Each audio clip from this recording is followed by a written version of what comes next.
Halo Ngominers, apa kabar? Kembali berjumpa di Ngomin. Nah, ada beberapa update dan ada beberapa kabar yang cukup cukup apa ya? Cukup advance, cukup mengejutkan. Advance dengan mengejutkan kan beda banget artinya. Anyway, nanti kita bahas tentang perburuan Inter untuk mencari defender baru. Pertama kita pembukaan dulu ya. Salah satu pemain yang sepertinya ini kuncian Inter juga karena Alexis Sanchez pertama ke Inter terus kita dapat Scudetto kan. Dia pergi, kita dapat Scudetto, dia balik langsung dapat Scudetto lagi. Tapi sekarang dia sudah kembali ke Udinese. Kalau kawan-kawan masih ingat, ini ketika dulu dia pertama di Serie A mainnya di Udinese. Baru terus dari Udinese kalau nggak salah dia ke Barcelona, habis Barcelona ke ke Arsenal, baru dari Arsenal ke MU. Itu kalau nggak salah ya, apa urutannya tertukar apa enggak. Nah, dia ada yang menarik. Dia bilang ini, bahkan jika mereka menawarkan saya kontrak baru, saya nggak akan bertahan di Inter maksudnya. Nah, kita lihat lengkapnya aja ya, biar nggak, wah ini kok ngomong gitu, bukan, biar nggak gitu. Nah, dia bilang begini, mana itu, ya ini, saya happy di Inter maksudnya ini kan. Tapi bahkan jika mereka menawarkan saya perpanjangan kontrak, saya tidak akan bertahan untuk ke musim berikutnya. Nah sayangnya di sini dia tidak menjelaskan kenapa tidak mau bertahan. Tapi tebakanku sih ya karena memang dia sadar standar Inter itu sudah nggak bisa untuk dia. Kalau di Udinese aku yakin dia akan bersinar lagi. Kemudian dia bilang semua orang spektakuler dengan saya. Saya ingin spektakuler maksudnya semua orang baik ke dia gitu. Saya ingin berterima kasih kepada kota Milan. Saya pergi ke Inter yang tidak memenangkan trofi apapun cukup lama sebelum saya join, dan kemudian kami memenangkan Scudetto dan kemudian memenangkan bintang kedua. Sekarang saya ada di Udinese dan saya selalu menyukai pertarungan dalam hidup dan kenapa tidak bermimpi. Nah, aku ingin menggarisbawahi ini. Mereka tidak memenangkan trofi selama beberapa waktu dan saya kemudian bergabung, kemudian memenangkan Scudetto. Ini kayaknya low key agak bragging, dia agak nyombong. Walaupun sebenarnya bagiku pribadi sebenarnya dia nggak terlalu berhak nyombong. Kenapa? Karena tokoh kunci dalam Scudetto Inter waktu memang dia ada itu adalah Lukaku dan Lautaro. Kemudian di kiri kita Perisic, bukan Perisic udah nggak? Oh ya, Perisic udah balik dari Bayern Munchen waktu itu kan.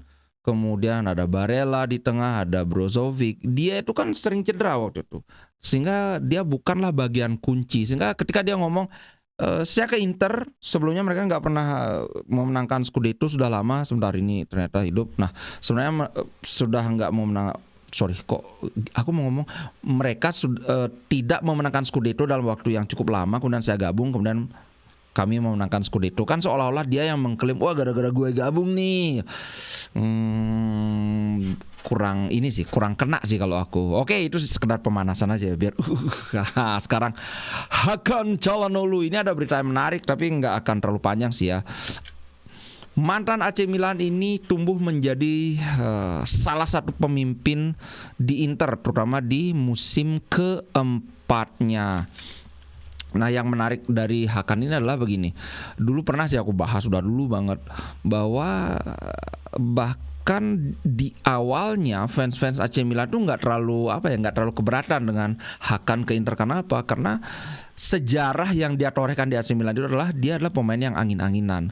Nah ternyata ketika dia bermain di sistem 3-5-2-nya Inzaghi, ini aku ambil dari ininya ya, dari pembahasannya ini. Di situ ketika ada unlock itu kayak kalau kalian main RPG, unlock skill apa gitu. Nah, di situ menurutku Hakan benar-benar menunjukkan sebagai dia adalah salah satu talenta terbaik di lapangan tengah untuk tingkat Eropa. Itu ketika dia masih bermain di center midfielder loh, berdua dengan Barella. Dia di kiri, Barella di kanan, kemudian di belakang itu Brozovic. Aku lupa waktu dia pertama ke Inter. Oh ya, aku ingat Mkhitaryan belum join Inter. Aku ingat banget itu. Mkhitaryan belum join. Kan berikutnya baru Mkhitaryan datang kan. Baru terus dia ke Sudah apa enggak? Sudah lupa. Sudah 3 tahun lalu soalnya. Anyway, kita lanjut aja. Dia di sana menunjukkan bahwa dia adalah salah satu yang terbaik di Eropa. Nah, tapi menurutku aku setuju banget dengan pendapat banyak orang ketika dia ditarik lagi sebagai regista menggantikan Brozovic. Barulah di situ betul-betul dia ini sebelumnya naik level. Nah, sekarang naik level lagi yang benar-benar ketika akan bermain di posisi center midfielder, kalau dia nggak main pun Inter masih tetap oke lapangan tengahnya kan. Tapi ketika dia jadi regista, kalau Hakan tidak bermain, kawan-kawan akan lihat benar-benar ada yang hilang dari permainan Inter. Kayaknya pasti hampir semua setuju. Nah, itu soal Hakan. Kemudian ini sedikit aja tentang Gudmundsson ya. Feelingku kayaknya semakin tipis. Belum ada tawaran dari Inter. Ternyata dia bilang begini bahwa banyak yang menawar Gudmundsson, terutama Fiorentina, tapi kebanyakan dari mereka itu belum menemui valuasi yang kami inginkan. Sedangkan dari Inter itu sama sekali belum ada tawaran resmi. Jadi ini baru berita-berita yang simpang siur aja. Sehingga aku makin yakin jangan-jangan ini gorengan media aja sebenarnya yang mengejar Gudmundsson. Di sisi lain ini sudah kemarin pagi 2 hari yang lalu ya. Kawan-kawan pasti sudah banyak tahu veteran mantan West Ham ini lebih memilih bertahan di Inter daripada pindah ke Genoa. So kayaknya ini sudah semakin tertutup. Gudmundsson ke Inter Milan, sudah lupakan lah ya. Kayaknya ini aja terakhir kali aku akan bahas Gudmundsson lagi. Kayaknya ini udah 90% tidak akan ke Inter Milan si Gudmundsson. Oke, berikutnya. Wah, ini berita yang sebenarnya sudah aku tunggu-tunggu banget. New contract, kontrak baru sudah menunggu si Wayan Bisek ini, kebanggaan Bali. Nah, di preseason ini defender Jerman ini adalah salah satu yang performanya paling bagus di skuad Inzaghi, yaitu selama preseason. Dan dia juga beruntung karena banyak pemain-pemain lain yang belum balik dari Euro, belum balik dari, kalau defender Inter kan tidak ada yang di Copa ya bermain ya, sehingga dia benar-benar mendapat kesempatan. Dan kesempatan ini dia manfaatkan dengan sebaik-baiknya, bahwa aku nggak sekedar pemain 7 juta loh. Dan bisa dikatakan Inter ya jackpot ini, pemain 7 juta cicil 3 kali. Performanya luar biasa, sehingga musim depan kalau nggak salah ini aku sempat baca, musim lalu Bisek itu tampil 16 kali, sebagian besar sebagai pemain pengganti saja, kecuali ketika Pavard cedera. Aku ingat beberapa kali dia jadi starter ya, ketimbang Darmian dia yang jadi starter. Nah, aku yakin banget di musim depan Bisek akan mendapatkan kesempatan lebih banyak lagi, at least dari segi menit bermain. Karena bisa saja jumlah bermainnya lebih sedikit, tapi menit bermainnya lebih lama. Kalau sebelumnya bermain di menit 80 bisa lebih sering lagi jadi dari menit 60 kah, atau jadi starter kah. Kita lihat saja. Yang jelas aku sudah mantap ini Bisek ini. Salah satu pilar Inter di masa depan menurutku. Sama seperti ketika Inter membeli Bastoni, 19 tahun sudah dibeli. Secara gradual dia menjadi pilar. Walaupun ya agak beda sih, Bastoni itu kan baru dibeli udah 30 juta. 19 tahun udah 30 juta dibeli. Nah, ini nih yang menarik guys. Berkali-kali kita dapat berita bahwa Inter mengincar ini, Inter mengincar itu, mengincar Kabal, disalip sama Juve. Tahu-tahu di balik layar Marotta bergerilya dan sudah mengajukan penawaran resmi katanya loh ya. Tapi sayangnya ditolak, dan itu bahkan 22 juta. Ini namanya Morato, bermain di Benfica. Pas lawan Inter kayaknya dia main ya sempat, cuma aku nggak merhatiin. Nah, Morato ini Inter menawar lumayan besar loh, 18 juta. Kemudian bonus 4 juta dengan syarat dan ketentuan tertentu kan. Tapi ini ditolak karena mereka menginginkan harga yang lebih mahal lagi. Kalau 22 juta nggak cukup, berarti ini sampai 25 tahun ya. Nah, Morato ini sekarang umurnya masih 23. Sangat muda. Kalau di sini sih kelihatan dia 15 juta ininya valuasinya ya. Tapi ya karena dia masih sampai 2027, sekarang baru 2024, masih 3 tahun kontraknya, ya wajar lah agak mahal. Nah, kalau kawan-kawan ingin silakan lihat saja Morato ini Welcome to Inter.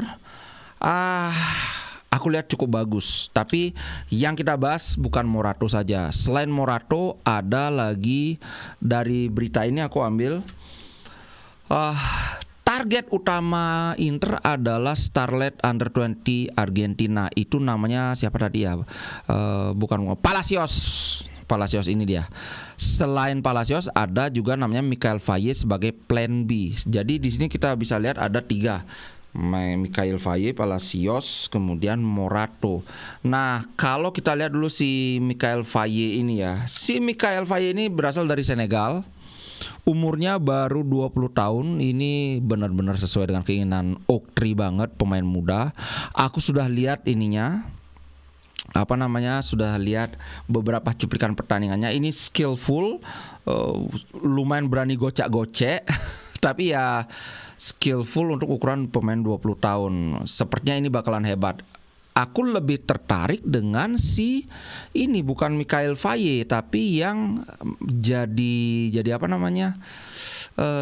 incaran utama, yaitu Thomas Palacios. Ini dia orangnya. Thomas Palacios ini adalah umurnya baru 21 tahun. Dia Argentina, kawan-kawan sudah tahu lah ya, Argentina koneksi Argentina di squad Inter. Nah, dia 1,9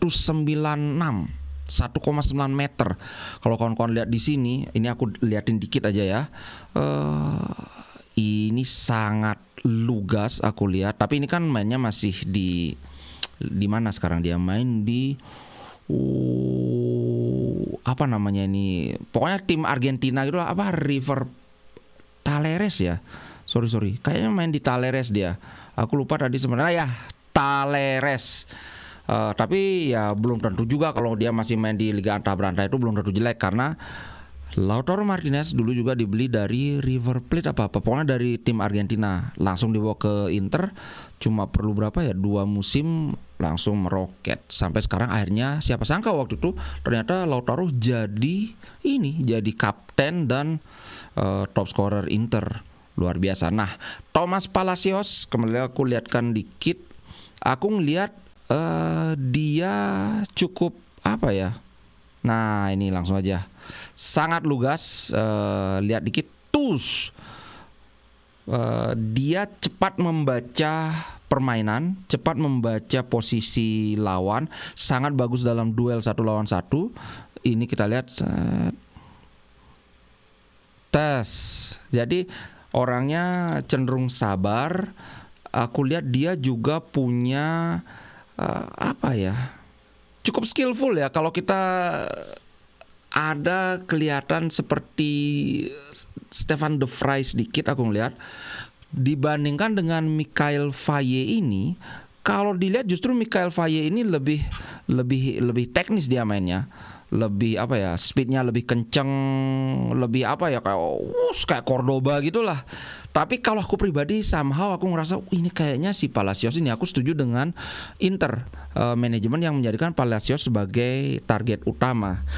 Tapi terus terang saja di antara 3 ini, Palacios, Michael Faye dan Morato. Morato ini adalah pemain yang sudah jadi. Umurnya masih 23 ya, kebetulan paling tua sih di antara ini. Kalau dia ke Inter, aku ngeliat ini sudah langsung siap pakai, at least sebagai pemain pengganti ya. Kalau si Michael Faye ini ngomong-ngomong Barcelona yang punya. Kemudian si Palacios itu sepertinya dia masih perlu waktu untuk untuk settle dulu, mungkin di Primavera dulu ditaruh, atau bahkan mungkin dipinjamkan dulu. Tapi kalau Palacios Morato ini, Morato ini dia punya long pass oke. Tidak sebaik sebagus Bastoni jelas, tapi ya lumayan banget dia bisa diandalkan. Ini sangat-sangat bisa diandalkan. Cuman ya kok ini lupa aku begini. Sorry, ada yang nelpon, aku agak terganggu ininya fokusnya. Cuman ya karena ditolak katanya tawaran Inter yang sebesar 18 juta itu, bahkan tambah bonus 22 juta. Kita tahu sendiri angka 20 di atas 20 juta untuk tim sekelas ini. Aku benar-benar enggak kebayang suatu saat aku ngomong 20 juta untuk tim sekelas Inter. Atau mungkin tepatnya untuk owner sekelas Oaktri ya. Ini sepertinya nggak bisa diinikan, apa ya, tidak bisa di langsung, apa ya, itu ditolak. Berarti kan valuasi mereka di sekitar 30-an juta. Ininya kok kayaknya chance-nya cukup kecil, tapi lihat aja kalau Morato misalnya beneran Inter bisa ngambil Morato, this is gonna be good. Mungkin bisa lebih bagus dari Hermoso, mungkin loh ya, karena usia. Kalau Hermoso itu kan udah 30, udah kelar, udah nggak bisa lebih bagus dari itu lagi. Sedangkan ini Morato ini masih 23 sampai dia 25-26, menurutku ini bisa lebih hebat lagi. Tapi kita lihat aja, kalau ada perkembangan yang lebih ini akan aku inikan lagi, sampaikan lagi. Oke, itu dulu untuk konten kali ini. Sampai jumpa di konten berikutnya. Ciao guys.